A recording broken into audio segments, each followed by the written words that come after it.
Mga kapatid, ang humiliya po ngayong araw ng Huwebes pong ito ay hango po sa babasahin kong ito. Juan, Kapitulo 5, versikulo 31 hanggang 47. Sinabi ni Jesus sa mga Hudyo, "Kung ako lamang ang magpapatotoo tungkol sa aking sarili, ang patotoo ko ay walang katotohanan. Ngunit may ibang nagpapatotoo tungkol sa akin, at totoo ang kanyang sinasabi. Nagpasugo kayo kay Juan at nagpatotoo siya tungkol sa katotohanan. Hindi galing sa tao ang aking patotoo. Sinasabi ko ito upang kayo ay maligtas. Si Juan ay parang maningas na ilaw na nagliliwanag noon, at kayo'y sandaling nasiyahan sa kanyang liwanag. Ngunit may patotoo tungkol sa akin na higit pa sa patotoo ni Juan. Ang mga gawaing ipinapagawa sa akin ng Ama, ang siya ko namang ginaganap. Iyan ang pagpapatotoo na ako'y isinugo ng Ama. At ang Ama na nagsugo sa akin ay nagpapatotoo rin tungkol sa akin. Kailan may hindi ninyo narinig ang kanyang tinig, ni nakita man ang kanyang anyo.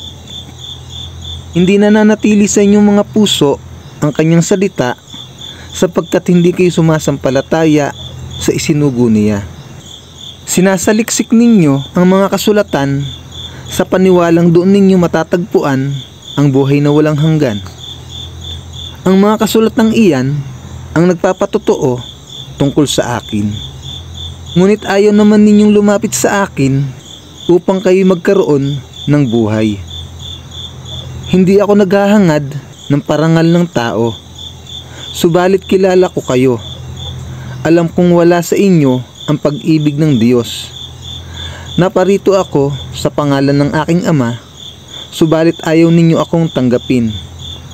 Kung may ibang pumarito sa kanyang sariling pangalan, ito'y inyong tatanggapin. Ang hinahangad ninyo'y ang papuri ng isa't isa, at hindi ang papuri na nanggagaling sa iisang Diyos. Paano kayo maniniwala sa akin? Huwag ninyong isipin na ako ang magsasakdal laban sa inyo sa harapan ng Ama. Si Moses na inaasahan ninyo ang siyang maghaharap ng paratang laban sa inyo. Kung talagang pinaniniwalaan ninyo si Moses, maniniwala din kayo sa akin, sapagkat tungkol sa akin ang isinulat niya. Dahil hindi ninyo pinaniniwalaan ang mga isinulat niya, hindi rin ninyo paniniwalaan ang mga sinasabi ko." Ang mabuting balita ng Panginoon.